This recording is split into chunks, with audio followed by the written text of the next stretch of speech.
Let's preview Thursday Night Football, Seattle at Arizona. Dave? Nah.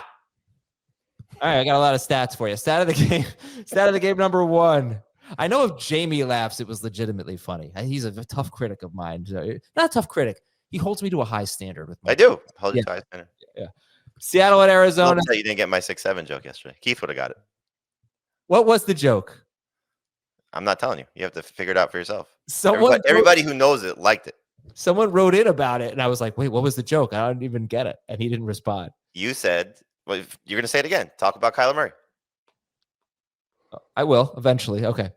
So stat of the game number 1, Sam Darnold is PFF's number 1 passer through 3 games.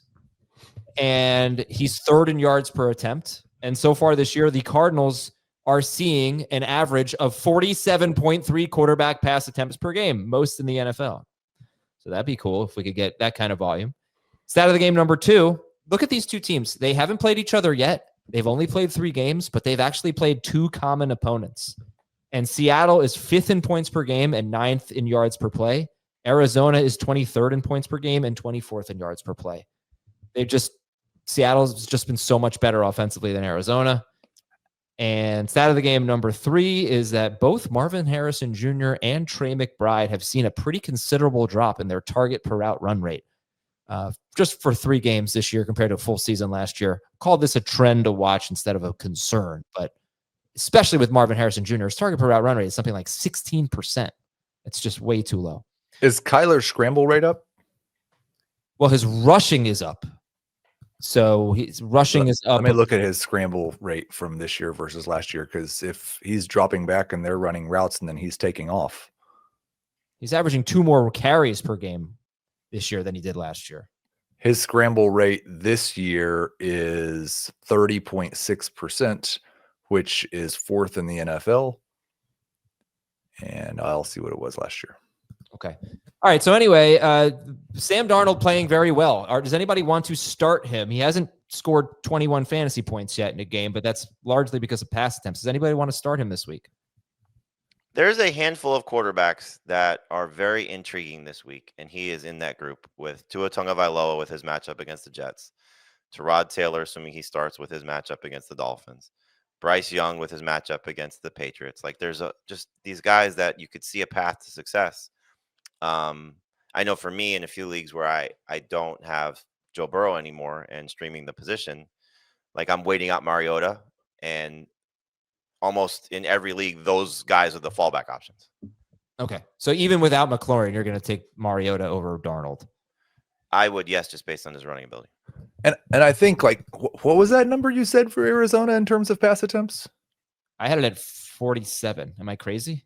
No, but one of those was a 55 pass attempt game from Bryce Young. Yeah. But it's remarkable because Sam Darnold is averaging 24.7 pass attempts per game. Right. He threw 23 passes in a loss in week 1, 18 passes against the Saints last week for obvious reasons. But I think that's the problem is, and we kind of expected this when they made the offensive coordinator change, that they were going to go more run heavy.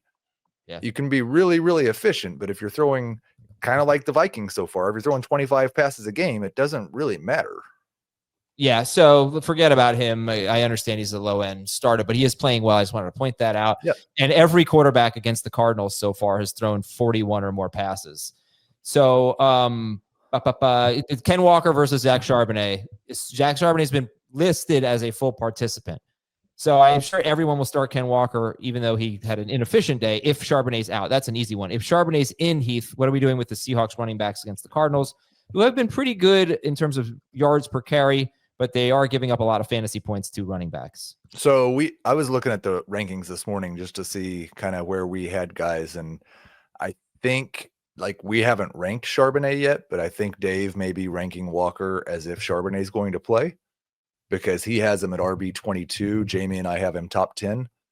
If we get the injury report today and Zach Charbonnet's off the injury report or definitely going to play, I think Jamey and I will probably have Walker right around RB22. A low end RB2 that you would start, in my opinion, I would start Trey Benson over him. I would start Amari and Hampton obviously over him. Now these are all Jordan Mason obviously over him. Scadaboo? I've got Scadaboo higher than everybody else, so I would probably have him over him, but he'd be, I think, for Dave and Jamey, right in the same range. Yep.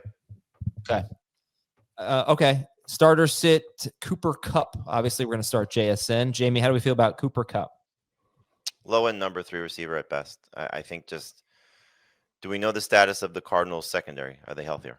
So Will Johnson did not practice, and they had a few. I think they're pretty beat up still. I think. Yeah.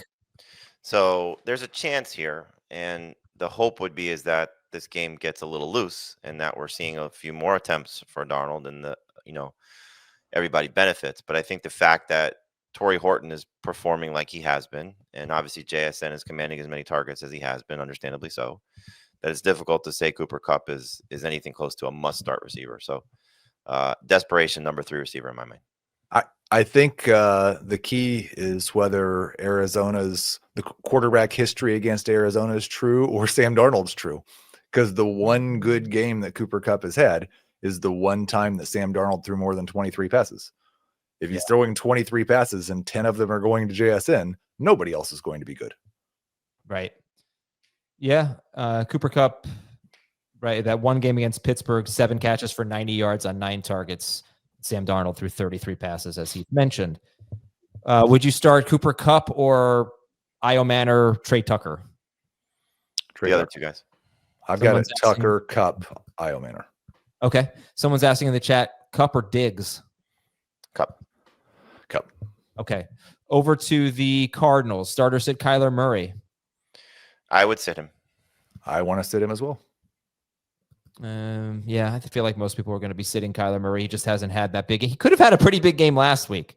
Okay, you had Marvin Harrison dropping what probably should have been a 50-yard catch. You had Amari DiMercato dropping a possible touchdown, and they settled for a field goal. And then you had Harrison dropping a touchdown. So a lot of points left off the board for the Cardinals last week, but I understand. He just knows it's the only guy who catches touchdowns for that team. Yeah, right, exactly. And so far, Brock Purdy scored 21 points, and Aaron Rodgers and Spencer Rattler were terrible against Seattle. They've been just a very good team, Seattle. I'm interested to watch a full game, see what they're all about. All right, so here we go. Trey Benson, where do you guys have him ranked, Jamey? Trey Benson is around like 17, 18. Heath? I have Trey Benson at 15. Why not higher? Not that that's so bad, but why not higher? It's a good week for running backs, actually. That's part of it. I want to see what he does in a full week's worth of work. I have him as a start and sit him. So I'm telling people to start him. I think the fact that he's given you 8.1 PPR points or more in 3 straight games, most of that sharing with James Conner, is an encouraging sign. What he's done in the passing game is an encouraging sign. Like you mentioned, does he lose that role because of what he's going to do as the lead rusher? But I think in the case of this matchup and his opportunity, it's worth trusting him to see how he performs this week. The Seahawks have given up 3.16 yards per rushing to running backs this year, and they have not allowed a running back to score a touchdown against them yet. Longest running back carry against the Seahawks. They've faced McCaffrey, Warren, and Kamara. The longest carry is 13 yards. Their run defense has been really good. And if you're someone who buys into Trey Benson, and maybe you made an offer for Trey Benson and the manager said, I want to see how he does this week, he might not do that well this week. This is a really, really good run defense. However, so far they are giving up the most receiving yards to running backs, but they also faced Christian McCaffrey and Jalen Warren, and then actually held Alvin Kamara to 1 catch of 14 yards. But this is a tough. Did they hold him to that, or did the Saints hold him to that? Whatever it is. I mean, McCaffrey had 9 catches for 73 yards. Warren had 4 for 86. Kamara had 1 for 14. But Seattle, so all of them had a good average. Yeah, they were all very good on a per catch basis. All right, we're going to start McBride. So let's get to the tricky one, Marvin Harrison Jr. He's had 5 to 6 targets in 3 straight games. They haven't really thrown the ball that much, but 5 to 6 targets in 3 straight games. As I mentioned, target per route run rate for Marvin Harrison Jr. 16.7%. That is not good enough, and missed out on big opportunities last week. I just always wonder if we could play a hypothetical game. His start percentage is going to be X this week, but if he had caught those 2 balls last week, maybe it would be 30% higher, but Heath starter sit Marvin Harrison Jr. One of the positions the Seahawks have been better against than running backs? Is it receivers? Wide receivers. Second best team against wide receivers.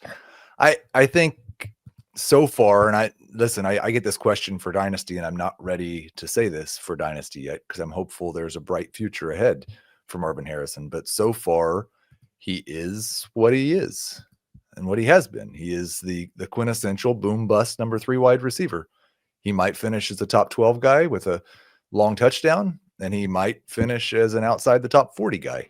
I've got him, I think, at 28 or 29 right now. Really struggling between him and DK Metcalf. Against the Vikings? Well, we got a lot to say about DK Metcalf on the worryometer. I don't like DK Metcalf this week. This is about the lowest I've had him ranked, but there's no reason to think that Marvin Harrison has a higher floor. Would you start kind of a safe guy like Chris Olave or Marvin Harrison? I would start Chris Olave. In full PPR. In non, I would go. I think there's the biggest split right now at wide receiver between full PPR and non is Chris Olave. There have been 8 instances this year where a wide receiver had 10 targets and didn't reach 60 yards or score a touchdown. 3 of the 8 are Chris Olave. Questions from the chat. Marvin Harrison Jr. or Chase Brown? I'm going to go with Chase Brown.